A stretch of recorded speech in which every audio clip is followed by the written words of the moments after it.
I'm going to send you a trophy. The world's most interesting person. I am. Lily Tang Williams. There's only one Lily Tang Williams if you Google in the whole Really? world. There's one more Bart Baggett. He's in Georgia and he has bad credit. Really find that annoying. Only one other one's like, why do you have such bad credit? Well, that's why I use Lily Tang Williams because my husband's last name is Williams, and my Chinese last name is Tang. So if I add them together, I'm a unique individual. The Lily Tang Williams. Correct. You pronounce that right. Oh, I've been to China. I know these things. Yeah. So this is the world's most interesting people show, and you are one of my new favorite interesting people. Oh, I feel flattered. Thanks for having me. You never know what to expect when you come to Las Vegas. That's right. We're in Vegas. We're at a conference, a very interesting conference, and I met you, and I found you fascinating. You are born in China, but you are the most American person I've met because you love liberty. Is that fair? Well, when you grow up without any liberty, then that becomes the most precious thing you dream about, and you want to defend it every day. You know, it's interesting you say that. A friend of mine was born in Israel, and he was speaking. He's like, everybody wants peace. That's the mission. And I thought, no, that's not really my mission. But because his war-torn country as a kid, he thought everybody wanted the value of peace. So you're saying because you had no freedoms, you had no liberties, and people, you're like, I want that. I know, and I'm trying to connect with American citizens who never lived under total oppression, under communism. They sometimes don't get it, but for me, I understand freedom, and I see how precious, how fragile that is, and I don't want to lose it. I don't want my children to lose it. That's why I'm even running for U.S. Congress. Let's get about that a little bit louder for me, because we do have people in the background. So you're running for Congress, and that's allowed in the U.S., but you can't be president, right? No, I was born in China. That's the only thing. I can never run for president or vice president, but I can run for U.S. Senate and governor and House of Representatives. So this is like I'm living American dream to do this. Do you find that Americans, which obviously are constituents, do they have an embedded a bias or a lack of understanding because of your Asian heritage? Or do they say, oh, that woman gets it, she gets freedom? Or do you feel like you have to overcome that barrier because of the basic, I would call it ignorance. You can say prejudice, but I call it ignorance of the typical white voter. Have you had that problem? And they have to explain, look, no, I'm an American. I want freedom for you. No, really, 90% people in New Hampshire are white people. I feel very welcome there and very friendly. Most people, they have the traditional value of New Hampshire motto is live free or die. Oh, really? They say that she gets it. She will be fierce fighter for freedom and challenge the socialists in the Congress. And I'm kind of new. They don't know me that well, but once they find out what I stand for, they respond very positively. Now you say socialist. You're talking about the National American Congress or the New Hampshire Congress? Well, I'm running for national, federal, House of Representatives. Do you know the biggest caucus in the Congress? It's called a Progressive Caucus. It's 100 people, like a AOC, Bernie-like people. They're socialists. That's why I'm on a mission, almost like I don't want America going down that path. I'm going to debate them and challenge their policies because I don't want any of that here. This goes so deep because I've spoken in Beijing. I have many, many fans across Europe. I've spoken in Poland, which was communist just 20 years ago. And when I'm interacting with these amazing people and they really, really want, the idea of being an entrepreneur is very foreign. The idea of, no, I got to make my business, I got to make my paycheck, I have to hire employees. And they're just like, well, what about, we just want to work for the government. We expect security. And I'm like, listen, man, if you trade your life for security, you're going down a bad path. No, because someone else is going to tell you what to do to have that security. And I've been an entrepreneur since I was 23, so I don't even know what that means. You've run businesses, right? You're a law school professor. Mm-hmm. Your friends are probably millionaires. And explain to people like, how trading your liberty for security for things like communism is such a disastrous road. Well, it's in our human nature that people want some security, but also it's human nature that we desire for freedom and prosperity and better life. So you have to some kind of balance. So when you look at all the existing systems in the world, free market capitalism, free enterprise is the best way to lead us to a prosperity, living American dream. When you allow government become so big and powerful and control the economy and tell business people how to run business from central planners, that's what happened under Mao's China. You starve to death. There's not enough food, those products. Yeah, I don't know how people forget. One of my very closest friends was born in the Ukraine. He came here at age 7. He's gay, he's a Republican, and he's rich. And he's like, look, man, I was there. We got out. You don't understand. I never want to go back to people starving and begging for bread. But most Americans don't either have close friends like that or don't have perspective of history. Like, do they even teach AOC history? Like, how would someone really be all in on socialism when you've looked at the Soviet Union, you've looked at Mao's China, but have they looked at all? Or have they no experience like you have? Bart, I have been going to school for past 5 years, teach our kids about horrors, evils of communism and socialism. They don't know much. They're not taught real history. They're taught other indoctrination materials from the left. I'm very worried for our country. That's what I'm learning. In our schools, they're teaching. Now, I get North Korea. In our American public schools, they're teaching not the real history, and they're trying to teach their version of history. They don't know much about what happened to Mao's China, how many people were starving to death, how many people were murdered during his 10 years Cultural Revolution. Even teachers don't know the details. How do they educate our children when the teachers' college graduates were indoctrinated by Marxist lefty professors? That's why America is going down the wrong path right now, because we have let those people with that Marxist ideology to brainwash our kids and the teachers. So I went to Pepperdine. I have a business degree, right? I only had one class from a professor that owned a business. One.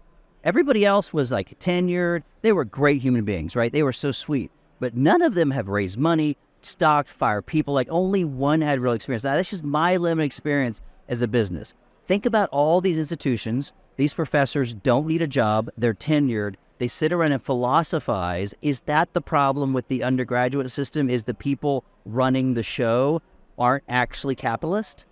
Well, not just undergraduate. You talk about graduate school, law school. I think those intellectuals in our universities should study what happened under Mao's China to the intellectuals who supported their ideologies. They did not end well. They were categorized as a black class, went through the struggle sessions, apologized for being, we call them stinky intellectuals. Stinky because remember, Mao divided people into oppressor versus oppressed, typical Marxist theory. I don't remember this, and I'm a pretty educated guy. Oh my goodness, oppressor versus oppressed. I grew up with those terms in China, and we're talking about that in America today.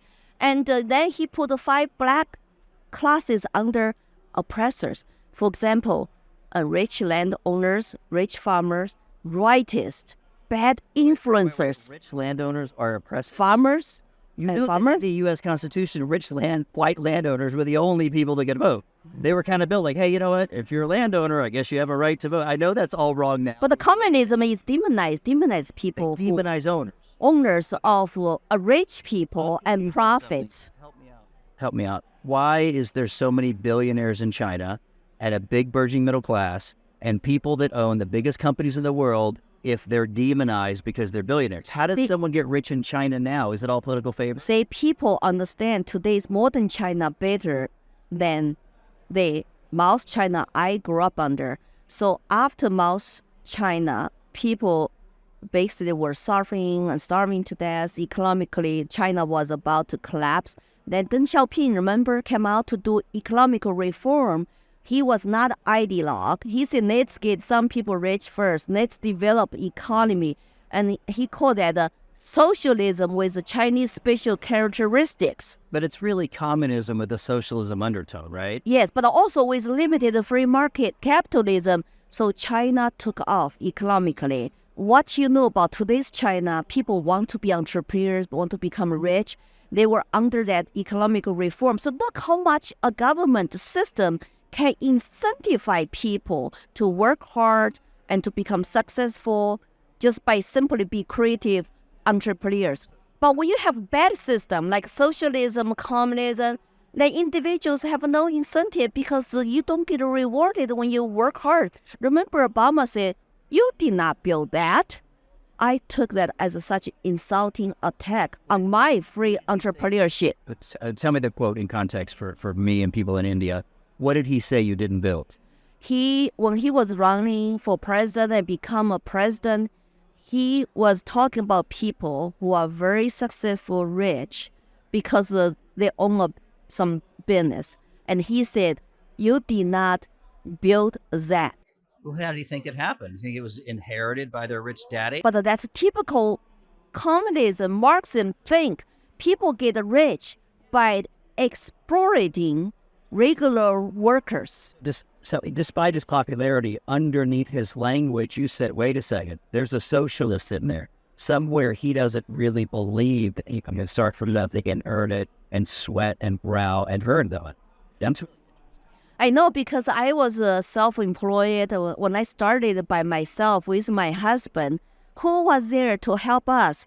We bought the rental properties, fixed them to rent out to generate cash flow. Who was there to help us to clean the toilets? Who were there to paint the wall?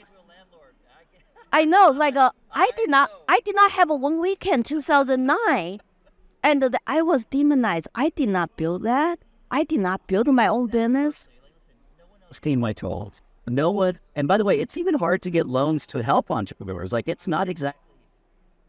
You couldn't sleep at night, right? You worry about all the stress you have to deal with. I get it, Lily. Tell me this is true. So I'm not an immigrant. I'm born in the U.S. I have heard that there are programs that people can borrow if they get a green card or get American citizenship, and it becomes easier for them to start a business. Is that true or false? In this country? Well, I don't know because I never I took the private bank. That's what I'm saying. I didn't take any government money to start my business by real estate, and I felt like, wait a second, they're just handing money out at the border. I don't know. Like, why do so many Indians own 7-Elevens? Why do I don't know. I had heard that there's programs that's easier, which by the way doesn't bother me. But what's interesting is, and again, I have a lot of friends born in other countries, and they're wildly successful.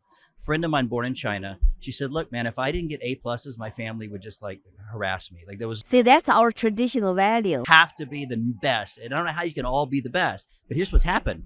When she got to Texas or wherever she ended up at 7 years old, she's highly motivated. At 33, she was making like $400,000 a year as an attorney. Now she owns 13 apartment buildings because she is unstoppable because she's, oh my God, look at all the freedom. Who's going to stop me? And we're all like, oh my God, I wish the government would help me. But you know what? Americans, they blame on other things. But the immigrants come here are driving force within themselves to be successful, to work hard, to non-stop. And whenever I go somewhere, if you see other restaurants closed, I always look for Chinese restaurant. I know they're open because they're working 7 days a week, non-stop. They're so hardworking industrious. Yeah, I have people in my family that have those belief systems because they get all their news from Facebook. And I'm like, come on, guys, really? You're part of my family? Why do I have to hear this about my immigrant friends? It drives me crazy. But is there another country that is better for entrepreneurs, despite of all our problems, despite our biases? Is there any place you'd rather be? No, because to me, political freedom, economical freedom go together. So in China today, maybe in the 80s and 90s, you could start business pretty easily. But without the rule of law, as a private property owners, private corporation owners, you don't have the guaranteed protection of your private property. Look at what happened to Jack Ma, the billionaire, got disappeared for a few months in China. Well, because he criticized Chinese regulators. Yes. He vanished for a few months, then he come out later, I'm going to retire as an owner and the chairman of the board of his biggest private company probably in China, Alibaba. Okay, so I know that's wildly different than pulling Mark Zuckerberg into front of the Congress. But is there a fine line between the Congress saying, hey, you're a monopoly, or just disappearing someone at night? Of course, that the communists are very good about disappearing people, but that's something for business people to think about. No matter how rich you are, who has the actually monopoly on violence? It is the government. They have a presence, they have guns, they can knock you up, arrest you, and disappear you if we allow ever that happens to our country.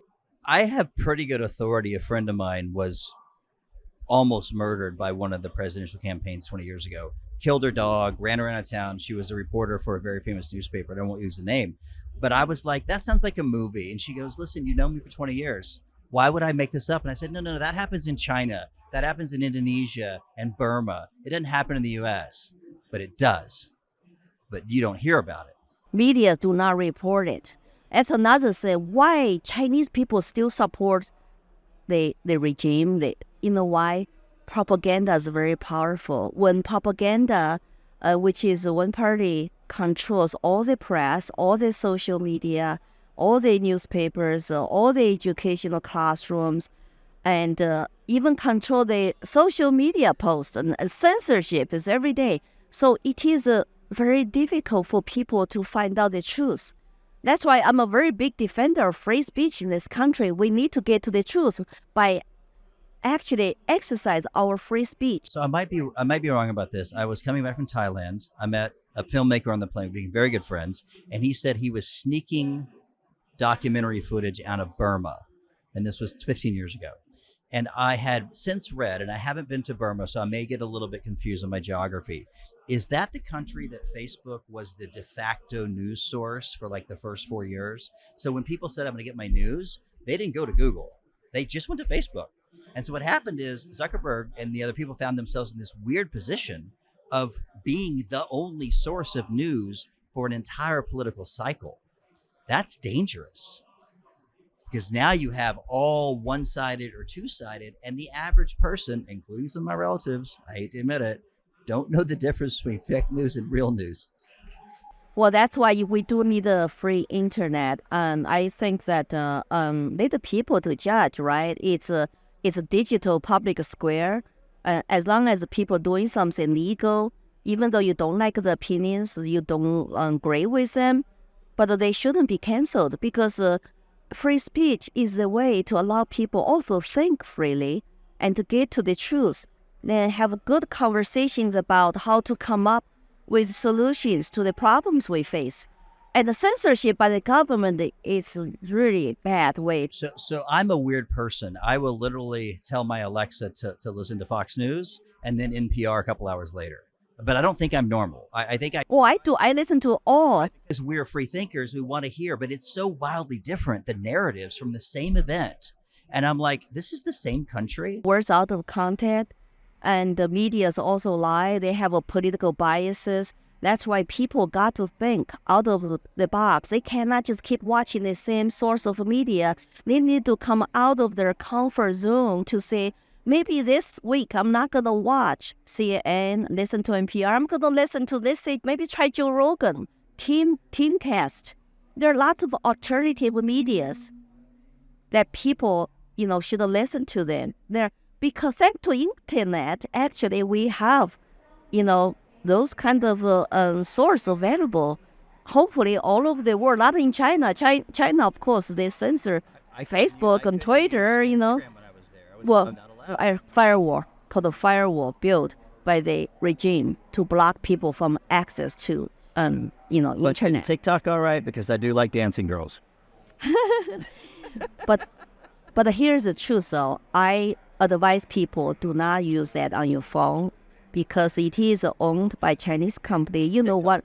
Yeah, you know what the Chinese government have over all the companies in China is called, for any reason, they use name of security law, and they will censor you, and they will ask you to turn over all the users' data.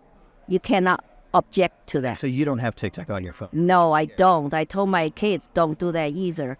And we need a free market alternative. Maybe someday in the U.S. that somebody will invent somebody some app like that, maybe Elon Musk will, I don't know who. But the thing is, if you do that, I think you are putting yourself at risk. The Chinese Communist Party might have access to everything on your phone. And if you're using their app, you got to trust the U.S. government to protect you. I would not trust that either. You know what? I think the best way to protect ourselves is to take a personal responsibility ourselves. So look, today's trust in government, in our social media, in our regular mainstream media is all-time low. The government agencies, everything is a political size.